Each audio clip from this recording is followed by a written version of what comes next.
Welcome to 30-second questions, where I go over a question I've created that you are welcome to use to help you to prepare for your next town hall. If you like the question, I will leave a copy of it in the description below. And if you want more questions like this, I'll leave you a link to my database. Today's question is going to be about foreign affairs, and I'm going to skip down to question 2.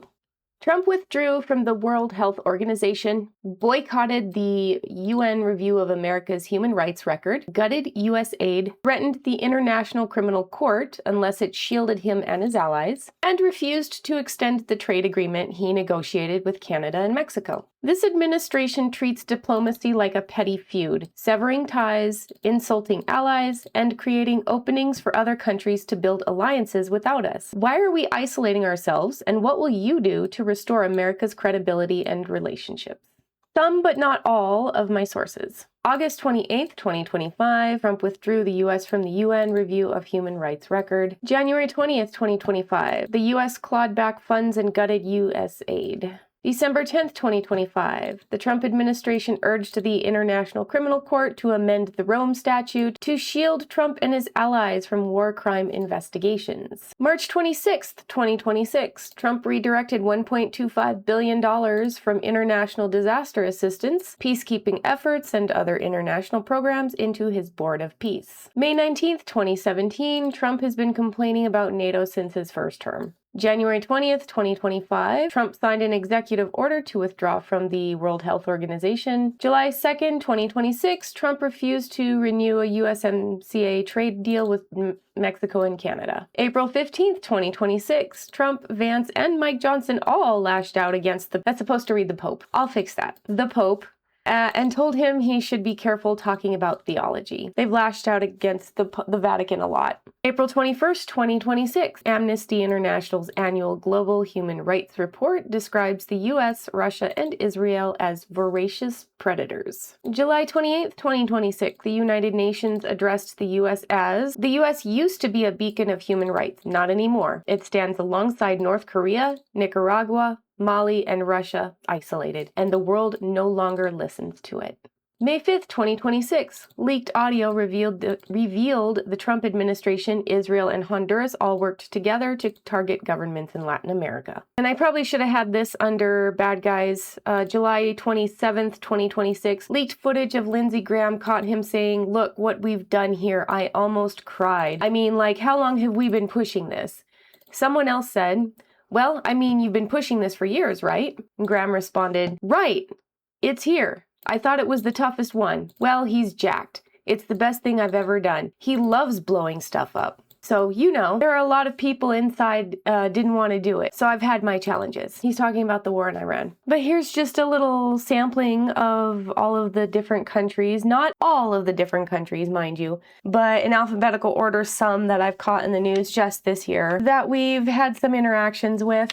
Afghanistan, the Trump administration left citizens who helped fight the Taliban stranded in Qatar. Albania, Jared Kushner forced an unethical resort development on protected land here. Brazil, Trump imposed harsh tariffs on Brazilian imports over the arrest of Jair Bolsonaro. Canada, Trump repeatedly bullied Canada, threatened to annex them, blocked border access, threatened economic ties, and imposed tariffs in response to wildfires. China, Trump fueled unsubstantiated election meddling claims about China. Cuba, Trump imposed sanctions as part of a heavy pressure campaign, leaving Cuban residents without electricity, fuel, or food. Then he threatened Cuba would be a future target for the U.S. Brent Hegseth angered citizens of France after he tried to meddle in their democracy and claimed they had an invasion going on. Gaza is undergoing a second genocide. This is serious and the world is watching. Israel and the U.S. have blood on their hands. There is a link there for a little history lesson on the ethnic cleansing of 1947. Greenland. They've had to listen to Republicans threaten to buy or annex them since 2019. This year,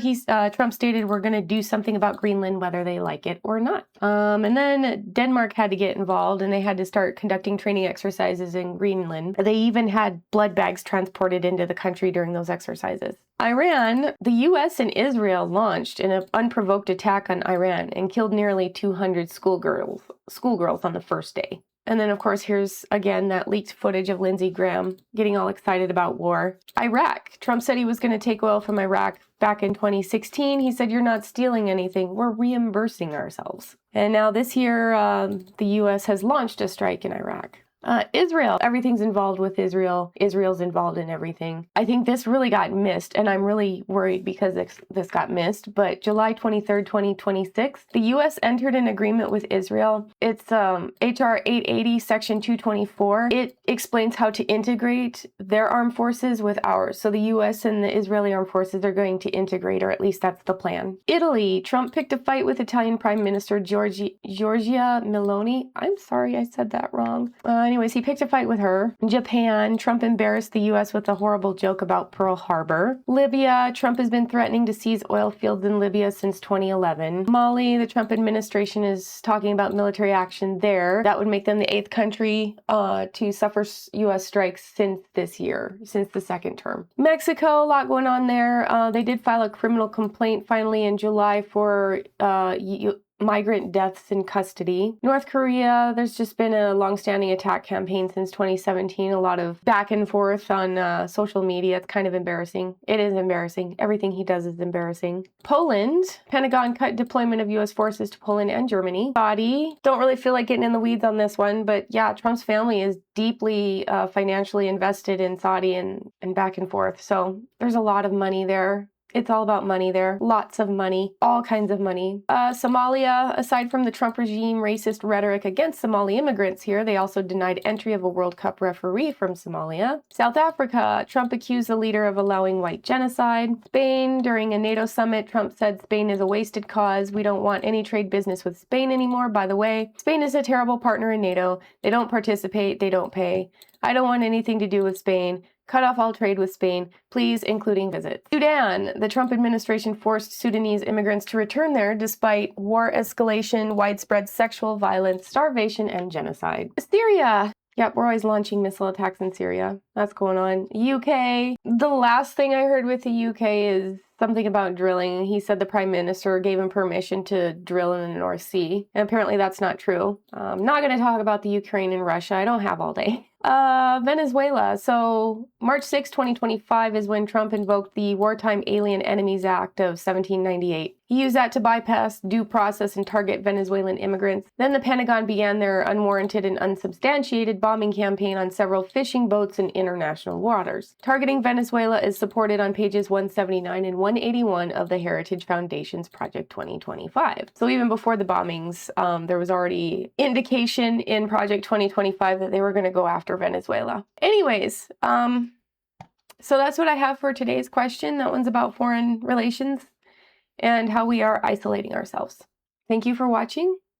Take care.